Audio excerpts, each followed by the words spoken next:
matin de son mariage, Léo Morel se regarda dans le miroir sans vraiment se reconnaître. Son costume était impeccable, sa montre brillait d'un éclat discret, tout semblait parfait. Pourtant, quelque chose en lui restait étrangement lourd. Il ne savait pas encore que cette journée, censée être la plus belle de sa vie, deviendrait celle de sa révélation. Léo n'avait pas eu la vie facile. Né dans un quartier modeste, il avait grandi avec le goût du travail et la conviction que la persévérance finirait par payer. Pendant des années, il s'était battu pour bâtir son entreprise. Les jours étaient longs, les nuits sans sommeil. Parfois, il rentrait avec les vêtements couverts de poussière et la tête pleine de doutes. Mais il gardait la foi, convaincu qu'un jour, tout changerait.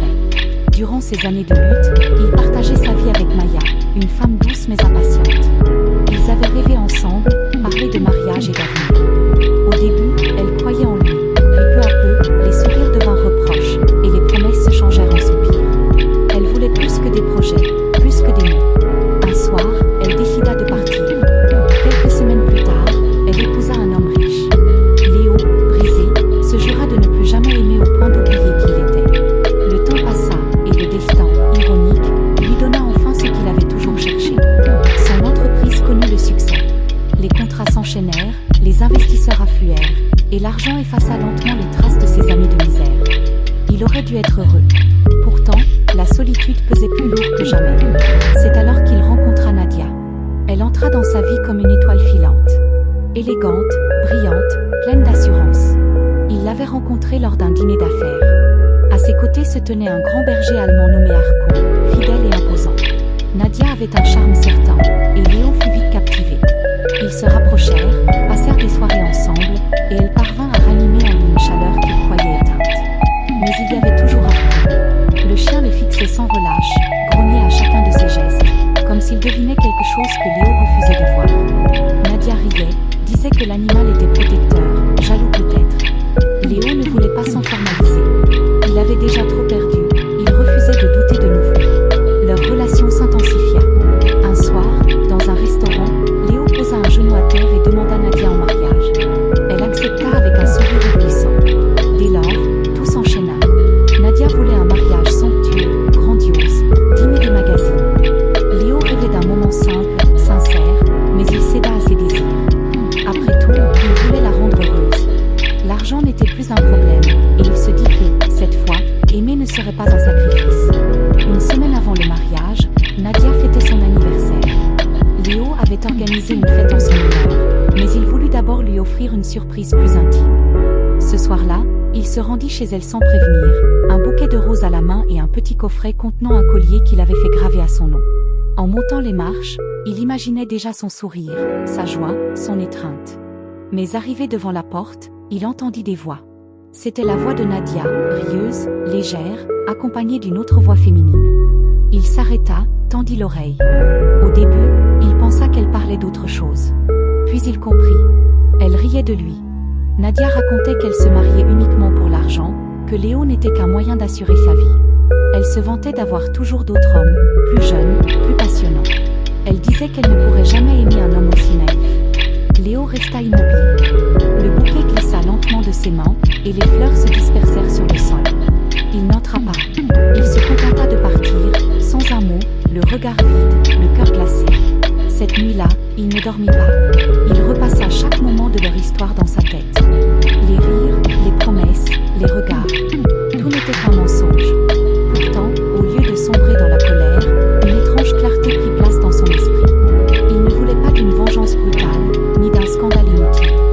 Il voulait simplement que la vérité éclate d'elle-même. Le jour du mariage arriva. Le grand hall brillait de mille lumières. Les invités riaient, les caméras tournaient, la musique emplissait l'air. Nadia était splendide, vêtue d'une robe d'un blanc éclatant. Elle souriait à tout le monde, savourant le regard admiratif des invités. Léo, calme, presque trop calme, avançait à ses côtés. Quand vint le moment des vœux, le prêtre demanda si quelqu'un s'opposait à cette union. Léo leva doucement la main. Le silence tomba sur la salle.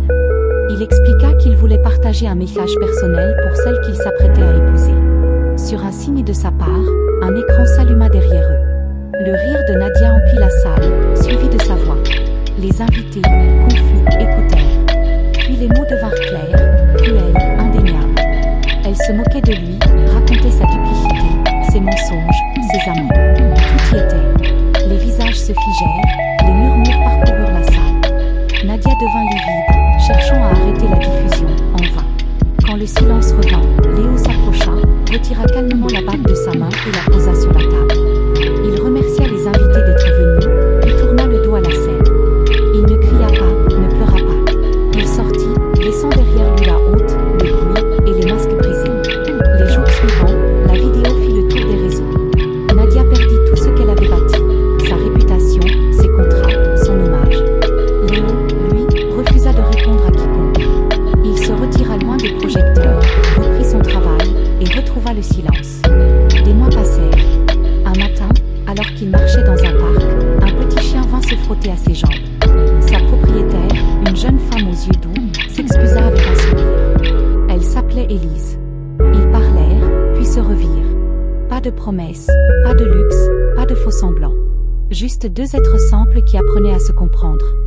Ce jour-là, Léo comprit que la véritable revanche n'était pas d'humilier ceux qui trahissent, mais de se reconstruire sans eux. Il avait tout perdu, puis tout retrouvé. Et pour la première fois depuis longtemps, il se sentit libre. Léon resta figé derrière la porte, incapable de respirer. Les rires qu'il entendait lui déchiraient le cœur.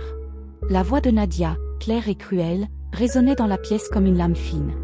Elle racontait à son amie qu'elle s'ennuyait déjà, que Léon ne lui procurait aucun plaisir, ni émotion, ni frisson. Son ton se voulait léger, moqueur, presque amusé. Puis elle alla encore plus loin, riant de ses propres mots en comparant leur intimité à une farce. Elle disait qu'elle se servait parfois de n'importe quoi pour se distraire, parce que Léon, selon elle, était incapable de la satisfaire.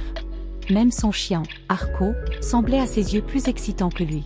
Son amie éclata de rire, essayant tout de même de la calmer, mais Nadia continuait, portée par son propre mépris. Elle expliqua qu'elle n'était avec Léon que pour son argent, qu'elle comptait profiter du mariage, savourer le luxe, puis partir avec un autre. Elle avoua sans honte qu'elle ne l'aimait pas, qu'il n'était qu'un homme naïf qu'elle manipulait facilement. Ces mots tombaient comme des coups, chacun plus violent que le précédent. Les doigts de Léon se mirent à trembler. Le bouquet qu'il tenait glissa lentement de sa main avant de tomber au sol.